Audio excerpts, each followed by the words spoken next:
श्री रुद्रस्तोत्रम्। नमो देवाय महते देवदेवाय शूलिने त्र्यम्बकाय त्रिनेत्राय योगिनां पतये नमः।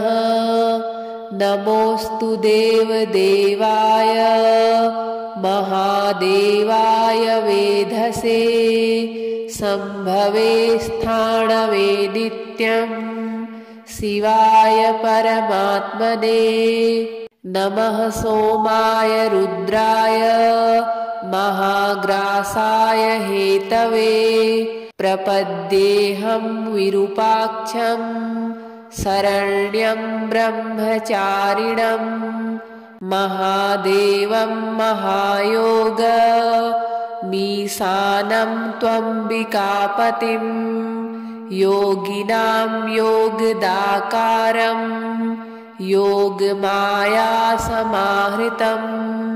योगिनां गुरुमाचार्यं योगगम्यं सनातनं संसारतारणं रुद्रं ब्रह्माणं ब्रह्मणोऽधिपम् शाश्वतं सर्वगं शान्तं ब्रह्माणं ब्राह्मणप्रियं कपर्दिनं कलामूर्तिम् अमूर्तिम् अमरेश्वरम् एकमूर्तिं महामूर्तिं वेदवेद्यं सतां गतिं नीलकण्ठं विश्वमूर्तिं व्यापिनं विश्वरेतसं कालाग्निं कालदहनं कामिनं कामनाशनं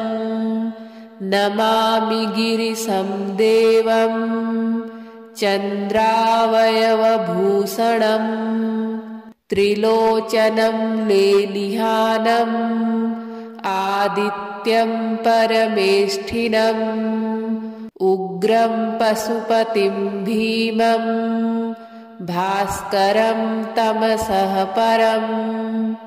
नमो देवाय महते देवदेवाय शूलिने त्र्यम्बकाय त्रिनेत्राय योगिनां पतये नमः। नमोऽस्तु देवदेवाय महादेवाय वेधसे संभवे स्थाणवे नित्यं शिवाय परमात्मने। नमः सोमाय रुद्राय महाग्रासाय हेतवे प्रपद्येऽहं विरूपाक्षं शरण्यं ब्रह्मचारिणं महादेवं महायोग मीशानं त्वम्बिकापतिं योगिनां योगदाकारं योगमायासमाहृतं योगिनां गुरुमाचार्यं योगगम्यं सनातनं संसारतारणं रुद्रं ब्रह्माणं ब्रह्मणोऽधिपम् शाश्वतं सर्वगं शान्तं ब्रह्माणं ब्राह्मणप्रियं कपर्दिनं कलामूर्तिम् अमूर्तिम् अमरेश्वरम् एकमूर्तिं महामूर्तिं वेदवेद्यं सतां गतिं नीलकण्ठं विश्वमूर्तिं व्यापिनं विश्वरेतसं कालाग्निं कालदहनं कामिनं कामनाशनं नमामि गिरिशं देवं चन्द्रावयवभूषणं त्रिलोचनं लेलिहानम् आदित्यं परमेष्ठिनम् उग्रं पशुपतिं भीमं भास्करं तमसः परम्। नमो देवाय महते देवदेवाय शूलिने त्र्यम्बकाय त्रिनेत्राय योगिनां पतये नमः। नमोऽस्तु देवदेवाय महादेवाय वेधसे संभवे स्थाणवे नित्यं शिवाय परमात्मने। नमः सोमाय रुद्राय महाग्रासाय हेतवे प्रपद्येऽहं विरूपाक्षं शरण्यं ब्रह्मचारिणं महादेवं महायोगमीशानं त्वम्बिकापतिं योगिनां योगदाकारं योगमायासमाहृतं योगिनां गुरुमाचार्यं योगगम्यं सनातनं संसारतारणं रुद्रं ब्रह्माणं ब्रह्मणोऽधिपं शाश्वतं सर्वगं शान्तं ब्रह्माणं ब्राह्मणप्रियं कपर्दिनं कलामूर्तिम् अमूर्तिम् अमरेश्वरम् एकमूर्तिं महामूर्तिं वेदवेद्यं सतां गतिं नीलकण्ठं विश्वमूर्तिं व्यापिनं विश्वरेतसं कालाग्निं कालदहनं कामिनं कामनाशनं नमामि गिरिशं देवं चन्द्रावयवभूषणं त्रिलोचनं लेलिहानम् आदित्यं परमेष्ठिनम् उग्रं पशुपतिं भीमं भास्करं तमसः परम्। नमो देवाय महते देवदेवाय शूलिने त्र्यम्बकाय त्रिनेत्राय योगिनां पतये नमः। नमोऽस्तु देवदेवाय महादेवाय वेधसे संभवे स्थाणवे नित्यं शिवाय परमात्मने। नमः सोमाय रुद्राय महाग्रासाय हेतवे प्रपद्येऽहं विरूपाक्षं शरण्यं ब्रह्मचारिणं महादेवं महायोगमीशानं त्वम्बिकापतिं योगिनां योगदाकारं योगमायासमाहृतं योगिनां गुरुमाचार्यं योगगम्यं सनातनं संसारतारणं रुद्रं ब्रह्माणं ब्रह्मणोऽधिपं शाश्वतं सर्वगं शान्तं ब्रह्माणं ब्राह्मणप्रियं कपर्दिनं कलामूर्तिम् अमूर्तिम् अमरेश्वरम् एकमूर्तिं महामूर्तिं वेदवेद्यं सतां गतिं नीलकण्ठं विश्वमूर्तिं व्यापिनं विश्वरेतसं कालाग्निं कालदहनं कामिनं कामनाशनं नमामि गिरिशं देवं चन्द्रावयवभूषणं त्रिलोचनं लेलिहानम् आदित्यं परमेष्ठिनम् उग्रं पशुपतिं भीमं भास्करं तमसः परम्। नमो देवाय महते देवदेवाय शूलिने त्र्यम्बकाय त्रिनेत्राय योगिनां पतये नमः। नमोऽस्तु देवदेवाय महादेवाय वेधसे शम्भवे स्थाणवे नित्यं शिवाय परमात्मने। नमः सोमाय रुद्राय महाग्रासाय हेतवे प्रपद्येऽहं विरूपाक्षं शरण्यं ब्रह्मचारिणं महादेवं महायोगमीशानं त्वम्बिकापतिं योगिनां योगदाकारं योगमायासमाहृतं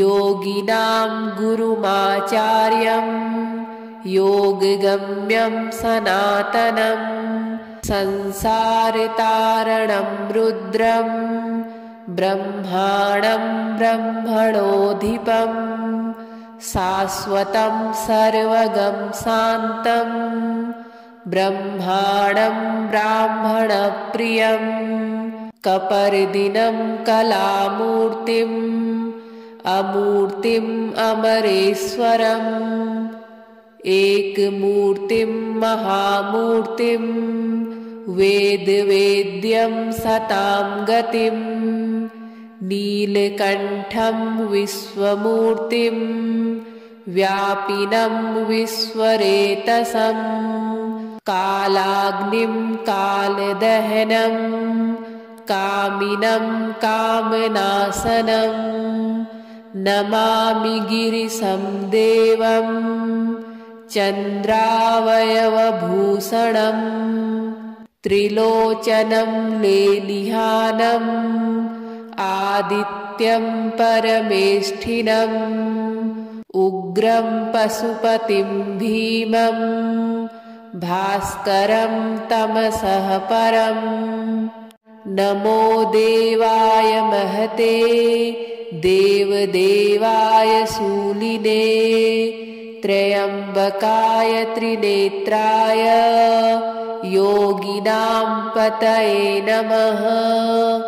नमोऽस्तु देवदेवाय महादेवाय वेधसे शम्भवे स्थाणवे नित्यं शिवाय परमात्मने। नमः सोमाय रुद्राय महाग्रासाय हेतवे प्रपद्येऽहं विरूपाक्षं शरण्यं ब्रह्मचारिणं महादेवं महायोगमीशानं त्वम्बिकापतिं योगिनां योगदाकारं योगमायासमाहृतं योगिनां गुरुमाचार्यं योगगम्यं सनातनं संसारतारणं रुद्रं ब्रह्माणं ब्रह्मणोऽधिपं शाश्वतं सर्वगं शान्तं ब्रह्माणं ब्राह्मणप्रियं कपर्दिनं कलामूर्तिम् अमूर्तिम् अमरेश्वरम् एकमूर्तिं महामूर्तिं वेदवेद्यं सतां गतिं नीलकण्ठं विश्वमूर्तिं व्यापिनं विश्वरेतसं कालाग्निं कालदहनं कामिनं कामनाशनं नमामि गिरिशं देवं चन्द्रावयवभूषणं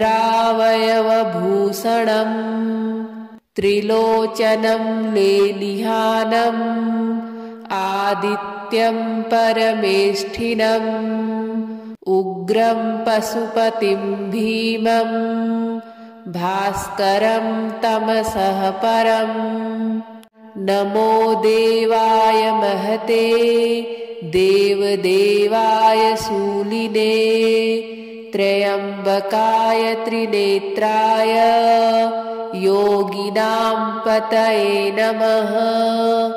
नमोऽस्तु देवदेवाय महादेवाय वेधसे सम्भवे स्थाणवे नित्यम् शिवाय परमात्मने। नमः सोमाय रुद्राय महाग्रासाय हेतवे प्रपद्येऽहं विरूपाक्षं शरण्यं ब्रह्मचारिणं महादेवं महायोगमीशानं त्वम्बिकापतिं योगिनां योगदाकारं योगमायासमाहृतं योगिनां गुरुमाचार्यं योगगम्यं सनातनं संसारतारणं रुद्रं ब्रह्माणं ब्रह्मणोऽधिपं शाश्वतं सर्वगं शान्तं ब्रह्माणं ब्राह्मणप्रियं कपर्दिनं कलामूर्तिम् अमूर्तिम् अमरेश्वरम् एकमूर्तिं महामूर्तिं वेदवेद्यं सतां गतिं नीलकण्ठं विश्वमूर्तिं व्यापिनं विश्वरेतसं कालाग्निं कालदहनं कामिनं कामनाशनं नमामि गिरिशं देवं चन्द्रावयवभूषणं त्रिलोचनं लेलिहानम् आदित्यं परमेष्ठिनम् उग्रं पशुपतिं भीमं भास्करं तमसः परम्।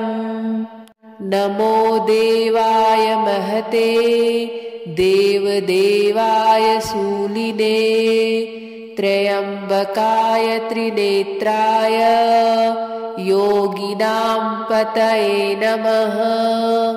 नमोऽस्तु देवदेवाय महादेवाय वेधसे सम्भवे स्थाणवे नित्यम् शिवाय परमात्मने।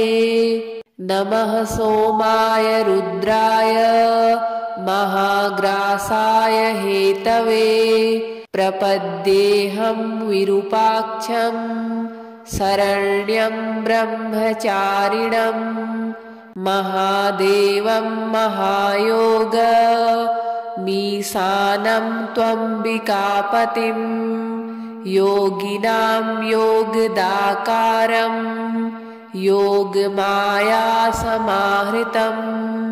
योगिनां गुरुमाचार्यं योगगम्यं सनातनं संसारतारणं रुद्रं ब्रह्माणं ब्रह्मणोऽधिपं शाश्वतं सर्वगं शान्तं ब्रह्माणं ब्राह्मणप्रियं कपर्दिनं कलामूर्तिम् अमूर्तिम् अमरेश्वरम् एकमूर्तिं महामूर्तिं वेदवेद्यं सतां गतिं नीलकण्ठं विश्वमूर्तिं व्यापिनं विश्वरेतसं कालाग्निं कालदहनं कामिनं कामनाशनं नमामि गिरिशं देवं चन्द्रावयवभूषणं त्रिलोचनं लेलिहानम् आदित्यं परमेष्ठिनम् उग्रं पशुपतिं भीमं भास्करं तमसः परम्। नमो देवाय महते देवदेवाय शूलिने त्र्यम्बकाय त्रिनेत्राय योगिनां पतये नमः।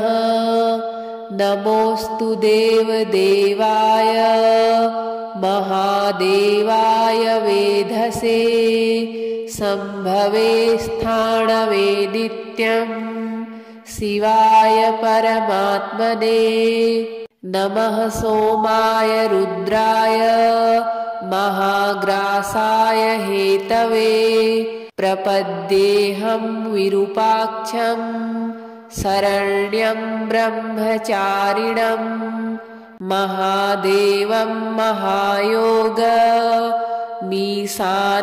त्वम्बिकापतिं योगिनां योगदाकारं योगमायासमाहृतं योगिनां गुरुमाचार्यं योगगम्यं सनातनं संसारतारणं रुद्रं ब्रह्माणं ब्रह्मणोऽधिपं शाश्वतं सर्वगं शान्तं ब्रह्माणं ब्राह्मणप्रियं कपर्दिनं कलामूर्तिम् अमूर्तिम् अमरेश्वरम् एकमूर्तिं महामूर्तिं वेदवेद्यं सतां गतिं नीलकण्ठं विश्वमूर्तिं व्यापिनं विश्वरेतसं कालाग्निं कालदहनं कामिनं कामनाशनं नमामि गिरिशं देवं चन्द्रावयवभूषणं त्रिलोचनं लेलिहानम् आदित्यं परमेष्ठिनम् उग्रं पशुपतिं भीमं भास्करं तमसः परम्। नमो देवाय महते देवदेवाय शूलिने त्र्यम्बकाय त्रिनेत्राय योगिनां पतये नमः। नमोऽस्तु देवदेवाय महादेवाय वेधसे शम्भवे स्थाणवे नित्यं शिवाय परमात्मने। नमः सोमाय रुद्राय महाग्रासाय हेतवे प्रपद्येऽहं विरूपाक्षं शरण्यं ब्रह्मचारिणं महादेवं महायोगमीशानं त्वम्बिकापतिं योगिनां योगदाकारं योगमायासमाहृतं योगिनां गुरुमाचार्यं योगगम्यं सनातनं संसारतारणं रुद्रं ब्रह्माणं ब्रह्मणोऽधिपं शाश्वतं सर्वगं शान्तं ब्रह्माणं ब्राह्मणप्रियं कपर्दिनं कलामूर्तिम् अमूर्तिम् अमरेश्वरम् एकमूर्तिं महामूर्तिं वेदवेद्यं सतां गतिं नीलकण्ठं विश्वमूर्तिं व्यापिनं विश्वरेतसं कालाग्निं कालदहनं कामिनं कामनाशनं नमामि गिरिशं देवं चन्द्रावयवभूषणं त्रिलोचनं लेलिहानम् आदित्यं परमेष्ठिनम् उग्रं पशुपतिं भीमं भास्करं तमसः परम्। नमो देवाय महते देवदेवाय शूलिने त्र्यम्बकाय त्रिनेत्राय योगिनां पतये नमः। नमोऽस्तु देवदेवाय महादेवाय वेधसे शम्भवे स्थाणवे नित्यं शिवाय परमात्मने। नमः सोमाय रुद्राय महाग्रासाय हेतवे प्रपद्येऽहं विरूपाक्षं शरण्यं ब्रह्मचारिणं महादेवं महायोगमीशानं त्वम्बिकापतिं योगिनां योगदाकारं योगमायासमाहृतं योगिनां गुरुमाचार्यं योगगम्यं सनातनं संसारतारणं रुद्रं ब्रह्माणं ब्रह्मणोऽधिपं शाश्वतं सर्वगं शान्तं ब्रह्माणं ब्राह्मणप्रियं कपर्दिनं कलामूर्तिम् अमूर्तिम् अमरेश्वरम् एकमूर्तिं महामूर्तिं वेदवेद्यं सतां गतिं नीलकण्ठं विश्वमूर्तिं व्यापिनं विश्वरेतसं कालाग्निं कालदहनं कामिनं कामनाशनं नमामि गिरिशं देवं चन्द्रावयवभूषणं त्रिलोचनं लेलिहानम् आदित्यं परमेष्ठिनम् उग्रं पशुपतिं भीमं भास्करं तमसः परम्।